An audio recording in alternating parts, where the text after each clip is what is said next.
Mr. President. The senior senator from Utah.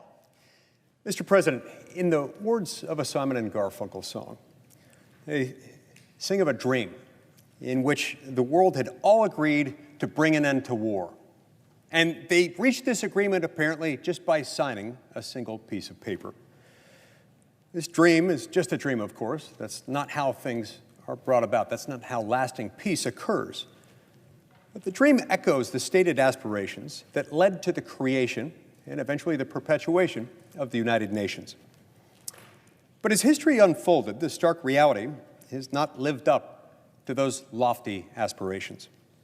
We've witnessed failure upon failure, and yet the 20th century notion of a collective world peace still lingers in the minds of the American foreign policy establishment.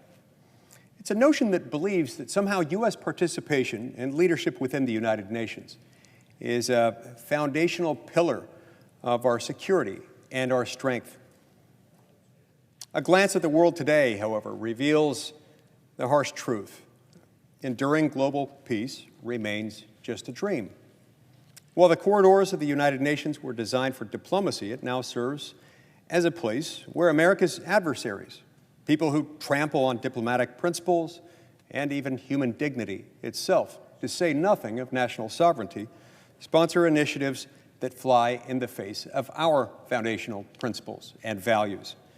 Just last November, we saw Iran, known for its support of terrorist groups and its systemic targeting of Jewish people, chairing a UN human rights event, actually chairing it. Russia and China, nations that challenge our interests and undermine our values at every turn, hold permanent seats on the UN Security Council. China, for its part, also continues to enjoy the benefits of developing nation status, exploiting UN programs and other monetary benefits for questionable gain. Now, the United States, as the UN's largest funder, ends up tacitly supporting these things through its funding. The largest contributor to the UN's budget is the United States. The Biden administration continues to fund indirectly groups like Hamas through the United Nations Relief and Works Agency, known for its anti-Semitic indoctrination. Similarly, the previous administration halted funding for United Nations Population Fund due to its support for coercive abortion practices in China.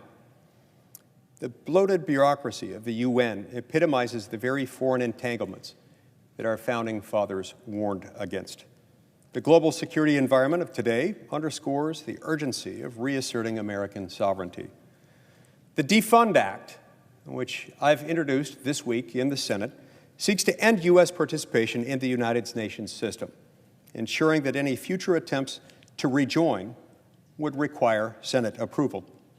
Now, detractors argue that U.S. involvement is essential for our security and that absence from the UN would somehow diminish our soft power, forcing us to rely solely on military might. These are misleading distractions.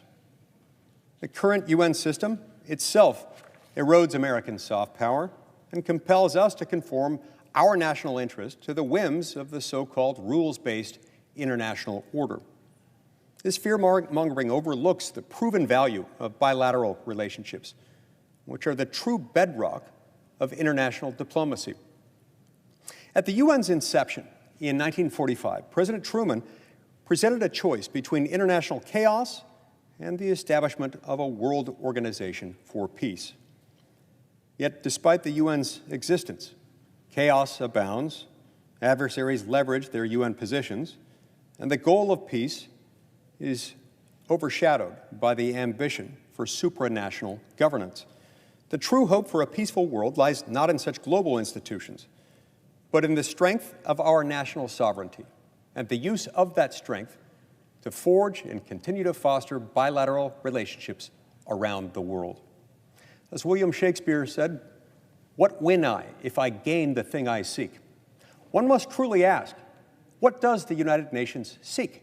Is it truly peace? I think not. Its actions speak for themselves. Since 1945, the U.S. has slowly surrendered national sovereignty to the UN under the guise of customary international law, and under this broad aspirational goal of somehow bringing peace and harmony through this international organization. An international organization that is itself utterly untethered from the electoral politics of any country.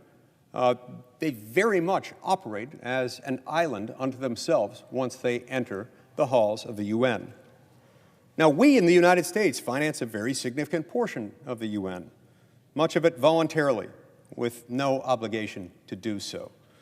Our generosity has been misused to empower terrorists, foment hate, facilitate coercive practices abroad, and in many, many ways undermine our values.